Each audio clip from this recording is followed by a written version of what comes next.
Pajangan billboard sepanjang jalan selama 2 bulan ini menghiasi pemandangan keindahan sebuah wilayah. Terasa ada tambahan sambal yang kepedesan. Waktu 1-2 gambar berada di sebuah wilayah sih kayaknya oke-oke aja. Tetapi ketika ribuan gambar berwajah tokoh warna merah dan kuning di mana-mana sepanjang jalan, kok jadi pedes mata ngeliat jadinya. Billboard merah dan kuning bertebaran dan yang pastinya warna merah yang lebih banyak. Bagi pakar komunikasi publik, kita paham. Mereka ditugaskan memperkenalkan jago mereka ke publik. Pertama, memperkenalkannya dulu. Baru setelah itu dibangun citranya. Itu tahap nomor berikutnya. Begini deh, biar masyarakat paham bagaimana cara membuat otak Anda diubah belief systemnya, semua itu ada ilmunya. Awalnya Anda mungkin tidak kenal dengan orang yang dipajang itu.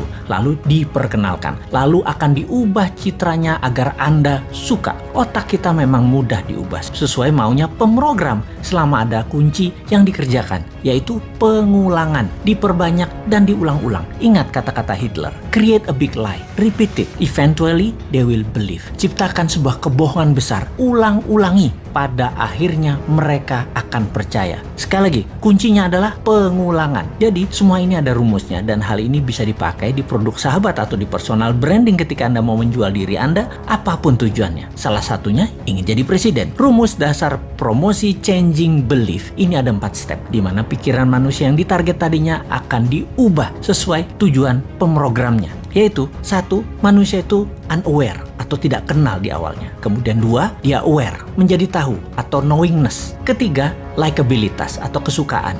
Keempat, trust atau percaya. Catatan penting, trust adalah kunci pemilih akan mencoblos dan inilah hasil akhir yang ditarget. Kembali ke cara jualan, billboard bisa sekali membuat level 1 ke level 2 dan itu mudah, no issue. Seninya adalah dari nomor 2 ke nomor 3. Membuat orang tahu tadi menjadi suka. Ini nggak gampang karena perlu pengulangan. Suka itu masalah image, citra diri, dan di sini tim kampanye akan membuat sebuah program berikutnya. Setelah suka, bukan berarti langsung dipilih, namun ketika trust didapat atau kepercayaan didapat, barulah orang memilihnya. Sekali lagi, inilah yang jadi hasil akhir di mana otak Anda yang ditarget itu harus percaya. Dapat kita lihat sekarang, semua yang memajang dirinya agar menjadi terkenal atau knowingness-nya tinggi, bisakah dibarengi dengan tingginya nilai kesukaan? Bagaimana caranya? Kita lihat cara kerja tim kampanye yang akan memframing masyarakat. Rasanya sulit kalau hanya pakai narasi, harus pakai karya. Kalau prestasi dengan award atau penghargaan itu sudah kuno, dapat gelar ini itu juga itu cara lama. Sulit menaikkan kesukaan dengan cara-cara seperti itu sekarang. Anak generasi IG dan generasi TikTok nggak bisa dengan cara itu. Beda mereka itu. Tapi bener deh, saya menduga dulu alias beberapa tahun yang lalu bahwa di tahun 2024 nanti orang yang menang di dunia digital atau di dunia maya peluangnya besar untuk dikenal dan disukai. Namun fakta menarik. Karena ekonomi tidak tumbuh seperti janji kampanye, maka dunia maya hanya bisa mencapai 80%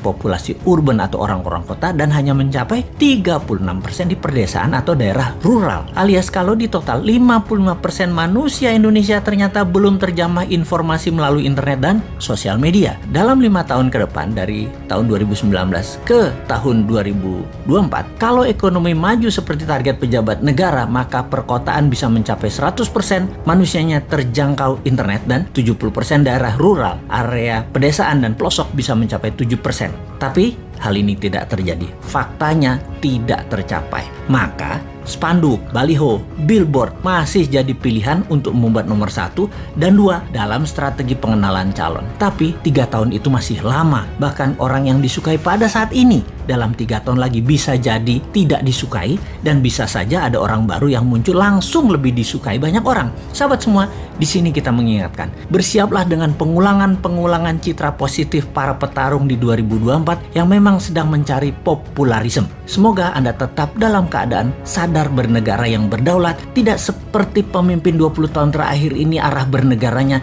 yang miring ke sana, miring ke sini. Walau pengulangan tadi masif, terprogram, terstruktur, selama Anda dibekali akal sehat, ya tetap bisa memilih yang akan membuat Indonesia tahun 2045 menjadi negara superpower, bukan jadi negara budak seperti selama ini. Kita tetap menantang mereka yang akan manggung dengan konsep bernegaranya seperti bagaimana prioritas luar negerinya, Bagaimana UKM-nya? Bagaimana kesehatan masyarakatnya? Bagaimana punyakah kekuatan penggentarnya? Tegas dengan orang korupsi sampai hukum mati. Hukum mati juga bandar narkoba. Dan bagaimana agar pemerataan pendapatan masyarakat dengan oligarki diberangus? Ada nyali nggak untuk mengerjakan semua itu? Masa hanya ada satu orang bosman aja yang tersedia, yaitu Putinnya Indonesia, yang kayaknya sih lengkap konsepnya. Ya, gak pantas lah orang bodoh ngaku pinter itu untuk ikut menari di 2024.